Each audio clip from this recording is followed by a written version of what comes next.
Today on CityCast Portland, we're talking with In Kim, a local comedian that moved to town only 3 years ago to escape Fresno, California. And he says the big reason he moved to town is our fantastic vegan food scene. And it also didn't hurt that our comedy scene is on an upward trajectory. So Endame is here sharing his newcomer's guide to improv and eating plant-based in our city.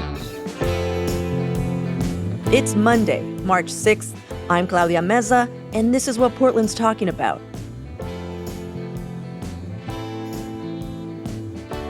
So you've been vegan for 11 years, but before you moved here, 3 years ago? Mm-hmm. You were living in Fresno, California. So I have to ask, how did you survive as a vegan all those years in Fresno, California? Growing up near Fresno, I grew up in a small town called Chowchilla. Very small, not a lot of people there. Our background's called Unique Way of Life. It's definitely unique. So a lot of cooking, a lot of cooking my own food there. I started off being vegetarian for a couple of years, like 5 years before I went vegan. So It was more about cooking my own food and just making all the stuff up. And then you appreciate your food a lot more. So I'm happy that I know how to cook. Yeah. So what are some tips for newbie Portlanders who just moved here, pretty much just like you, like vegan? They want the vegan food, like just hanging out with your friends. Oh, Sweet Hereafter. It's a bar and it's just all vegan bar and you can just go there, chill. You can get some good food there, but it's just a cool spot to get a drink, hang out with your friends, and maybe watch a game or something. Yeah. What's that vegan bar? Maybe you're thinking of Buy and Buy? Because it's the same people. Same people. Yeah. So why Sweet Hereafter over the Buy and Buy? Is it just location for you? Location and vibe. I mean, they're both have a similar vibe, but Sweet Hereafter was a little closer where I used to live at, and that always was just a hangout spot.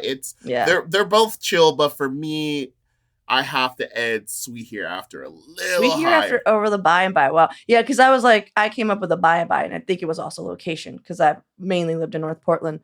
Yeah, and it's also like the spot whenever my friends leave and they come back, they're just like, oh, let's go to the Buy and Buy. And we're always just like, damn, man, you always eat that. Right? It's usually one of the two spots. When I used to go out and date a lot, I always think to myself, what spots do I want to go to? If hypothetically, even if it's not a great day, but I know I'm going to enjoy the food, I'd always would pick Sweet Hereafter. And I'm like, if all else fails, I know I enjoy the food. Yeah. And which spot would you pick if you're just like, I can't be cooking right now, I need something quick? So now, since I'm in Central Portland, I would go to Boxcar Pizza. It's only like less than a 10-minute walk for me. So I'm just like, I'll go there. Or sometimes, even though this isn't a vegan place, I will go to Rolling Fresh and I will get those vegan sushi burritos from there. There's so many good spots. So those are some of the on the radar favorites. When you think of veganism and like a vegan city, it's Portland. That's the spot. And that's one of the reasons why I started coming here in the first place. I hear what you're saying about vegan being a vegan.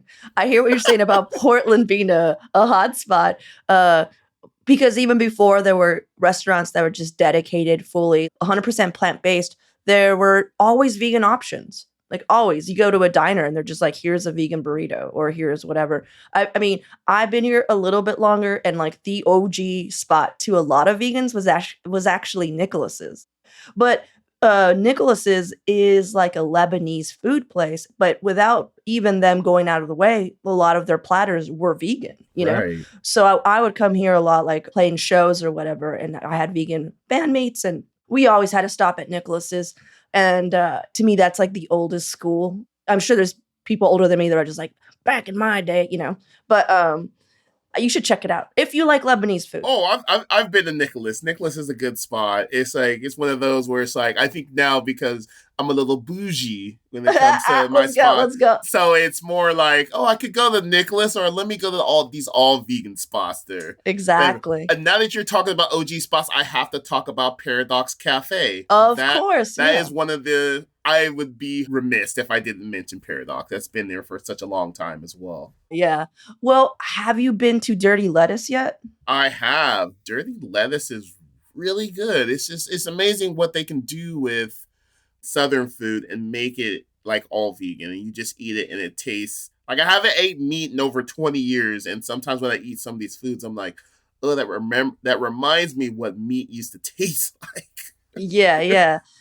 I've been wanting to stop by there because I grew up vegetarian because my parents were in a soft cult. That's all I'm gonna say. Fair. Also from California. Hello. And I grew up just eating a lot of fake meat, and I actually prefer them. I eat meat now, but whenever I eat vegan meat, it just like takes me back to childhood. And I'm like, well, this is what tuna's supposed to taste like. I'm like, my tuna that ain't made with tuna. What I know. You actually eat tuna? What the That's hell? gross. No, tuna's delicious, but so what's the best vegan junk food that you found in Portland that you treat yourself with? This might kill me tomorrow, but it's good right now. Ooh, there's so many. Well, you gotta pick one, Dame. There's so many. Okay, I will pick for myself. It's always donuts. So definitely dough donuts is like my top like vegan junk food item. Mm-hmm. If I could buy it every day, I would. Nice. Okay, let's take a break here. When we come back, Endame, I want to hear how you're feeling about doing comedy in Portland.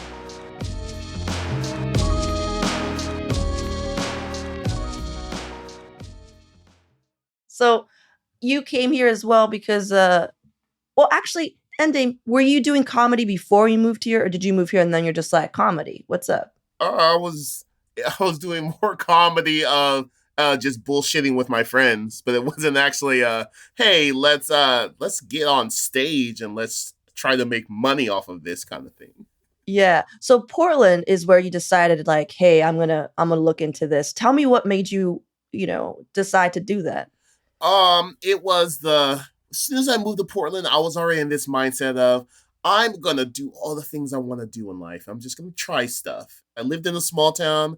I live somewhere bigger now. I can venture out. So 2020, I told myself, you're gonna do improv comedy. I didn't know there was an improv scene out here, but I was like, all right, I'm gonna try this out. And I learned in 2020 that's probably not the greatest year to start trying anything. And I got to learn on Zoom. Oh my God, that must have been so awkward. The first year. Yeah. The first year is just going on Zoom. And I used to hate it because sometimes if your connection isn't great, you're just talking and then your screen freezes. Oh, so yeah. It was a hard adjustment that first year. I learned a lot, but if we're talking about things to never do again, I would tell people not to.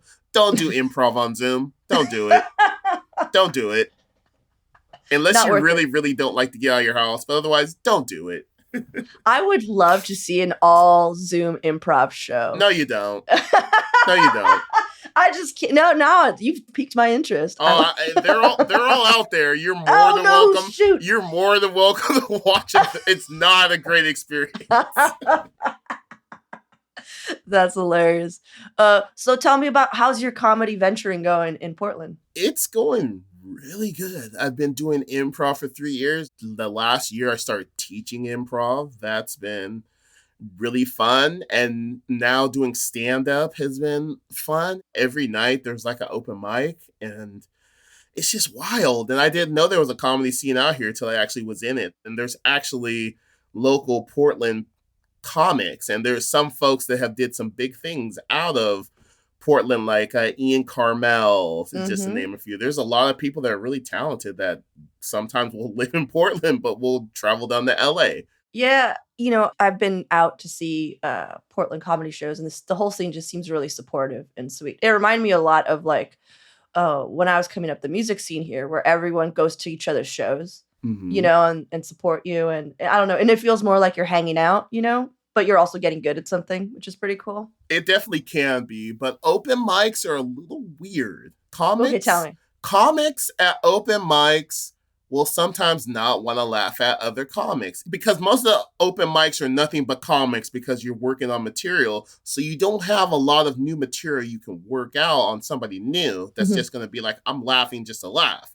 And it's really hard to get a laugh from your contemporaries in the beginning. I've noticed that if you've been on the scene for a little bit, and everybody has that tight knit thing where they're like, yeah, we'll laugh for you because we know you. And some people will go to open mics just to not laugh, which is Sorry, that just seems so right. evil and kind of silly. Like, you know what? I love to hang out with you, Mom, but I got to go make someone feel real awkward. So see you in a little bit. I got this slot. Just like, right? Yeah, You'd be just book. surprised, but that is like a thing. And it's like, maybe it's a Portland thing. I don't know, but. Oh, that doesn't sound that great. But I'm assuming it's just a little bit more cutthroat than like a bunch of musicians being like, hey, cool song. You know? it sometimes can be, but for the majority, like you said, it's all about community, seeing what works, and just being there for people and supporting like local comedy and local theater and local performing. Yeah. Any shows or events you're looking forward to or that you'll be starring in? Yeah, so we have a show called Secret Aardvark that happens at the end of each month on a Friday. And normally I do have an improv show once every third weekend. It'll be March 17th and 18th. And that one's called Talk of the Town. We just bring a guest on, anybody that's doing something cool in Portland.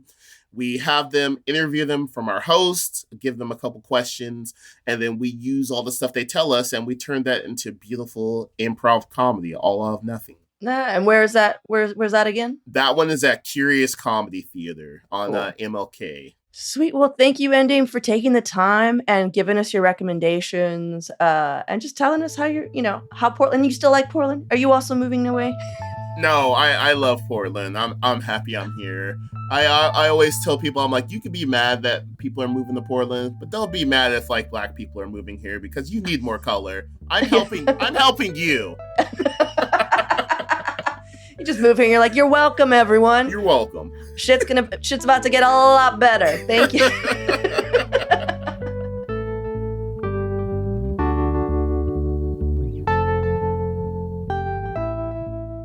And now for your microdose of news.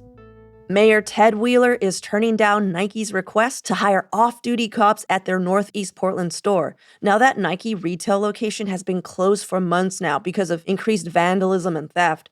And their solution for reopening was to pay city police to work security, but the city stated that police staff shortages wouldn't allow it.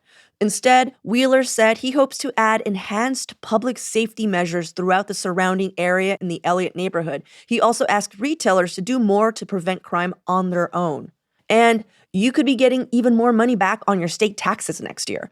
Oregon's economists have put out their prediction for next year's kicker tax rebate, and the pool of money looks bigger than ever, nearly $4 billion. Now that means that the average taxpayer will get about $800 back in 2024. For even more local news and events, sign up for our daily newsletter, Hey Portland. We'll throw a link in the show notes.